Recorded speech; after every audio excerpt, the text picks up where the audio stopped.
Pada tanggal 30 Mei 1619, JP Koer menyerang Jayakarta dengan dibumi hanguskan.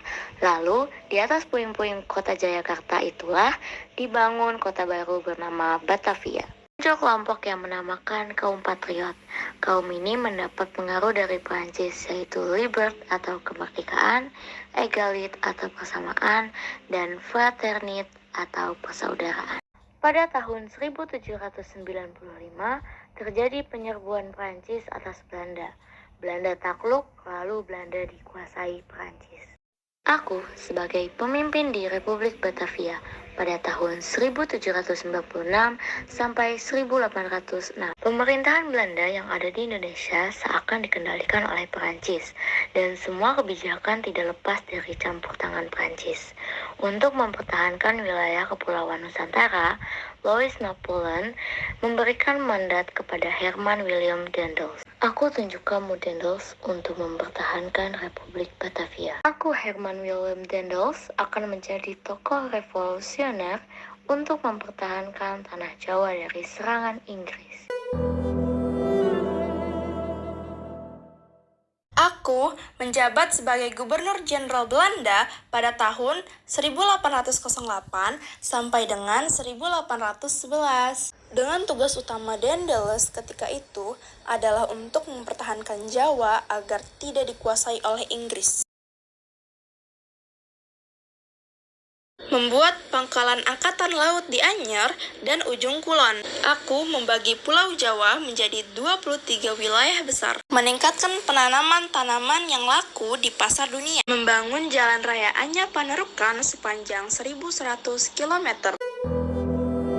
Aku lahir di Nijmegen, Belanda pada 12 Oktober 1762.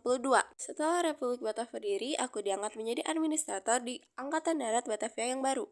Pada 1803, aku diangkat menjadi Gubernur Jenderal Tanjung Harapan. Saat itu, aku harus menghadapi serangan dari pasukan Inggris, pimpinan Legend Sir David yang berusaha merebut Tanjung Harapan. Pada 8 Januari 1806, pasukan Inggris berhasil meraih kemenangan. Kekalahan itu membuat aku harus menyerahkan Tanjung Harapan ke Inggris. Akhirnya kembali ke Belanda pada 8 Juni. Pada 11 November 1810, aku diangkat menjadi Gubernur Jenderal Hindia Belanda ke-37, menggantikan Herman Willem Daendels.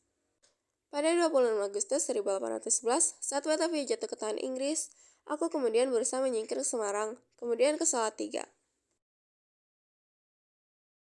Namun, aku tidak bisa berbuat banyak, karena beberapa daerah di Hindia Belanda sudah jatuh ke tangan Inggris. Penyerahan pemerintahan secara resmi kepada Inggris ditandai dengan adanya kapitulasi Tuntang, yang ditandatangani pada 18 September 1811. Aku, Thomas Stamford Raffles.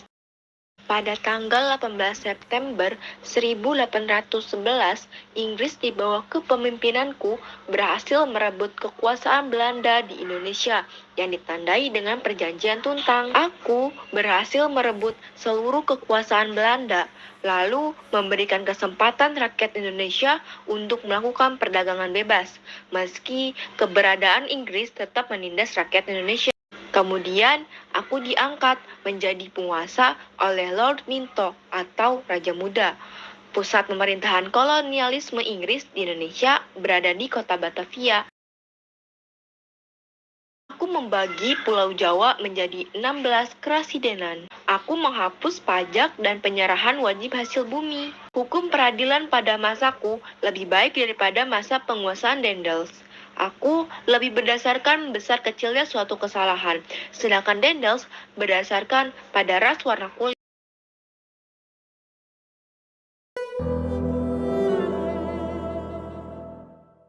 Aku adalah ketua dari Komisaris Jenderal. Aku adalah anggota dari Komisaris Jenderal. Aku juga adalah anggota dari Komisaris Jenderal. Gantian ketua pun terjadi. Van der Capellen sebagai ketua dan sekaligus sebagai Gubernur Jenderal. Mereka sampai di Batavia pada tanggal 27 April 1816. Kondisi tanah jajahan dalam kondisi krisis. Mereka sepakat untuk menerapkan kebijakan jalan tengah. Maksudnya, eksploitasi kekayaan di tanah jajahan langsung ditangani pemerintahan Hindia Belanda agar mendatangkan keuntungan bagi negeri induk. Karena banyak perlawanan, kemudian Van der Capellen dipanggil pulang dan digantikan oleh Dubus Gisik. Dubus Gisiknes berkeinginan membangun modal dan meningkatkan ekspor. Tetapi program ini tidak berhasil karena rakyat tetap miskin. Lalu terbentuklah TJVase Bank. Ini yang merupakan bentuk dukungan raja terhadap rencana pelaksanaan tanam paksa di Indonesia. Keadaan ekonomi Belanda semakin berat sebab Belanda banyak kehilangan lahan industri, sehingga pemasukan negara juga semakin berkurang. Pada tahun 1829, Van den Bosch memberikan usulan kepada Belanda. Aku beritahu kamu Belanda, untuk memperbaiki kondisi ekonomi saat ini, kita harus melakukan penanaman tanaman yang dapat laku dijual di pasar dunia. Lalu muncul tanam paksa yang dikenal dengan sebutan Kulturstelsel. Masyarakat Belanda pun mulai mempertimbangkan kebijakan ini. Terbagilah menjadi dua tim. Tim pro, kaum konservatif. Tim kontra, tim yang dipengaruhi oleh ajaran agama dan penganut asas liberalisme. Pada tahun 1860 terbitlah dua buku mengenai tanam paksa. Yang pertama ada Max Havelaar, tulisan Edward Douwes Dekker dengan nama samarannya Multatuli. Yang kedua, buku berjudul Zwicker Kontraktor, kontrak-kontrak gula, tulisan Frans van de Putte. Setelah banyaknya protes dari kaum liberalisme tentang penghapusan tanam paksa dan didukung dengan terbitnya dua buku mengenai tanam paksa tersebut, maka secara berangsur-angsur tanam paksa pun menghilang.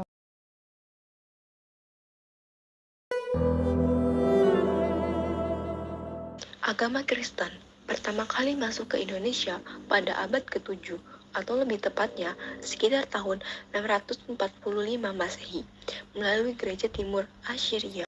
Aku adalah Franciscus Xaverius, seorang misionaris Katolik Roma. Aku bekerja dan ditugaskan di Kepulauan Maluku untuk menyebarkan agama Kristen. Gereja yang pertama ada di Indonesia adalah Gereja Ortodoks. Hal ini ditandai dengan corak gereja Nestorion di daerah Barus, Mandailing, Sumatera Utara. Persebaran agama Kristen di Indonesia mendominasi beberapa provinsi di wilayah timur Indonesia, seperti Papua, Maluku, NTT, dan Sulawesi.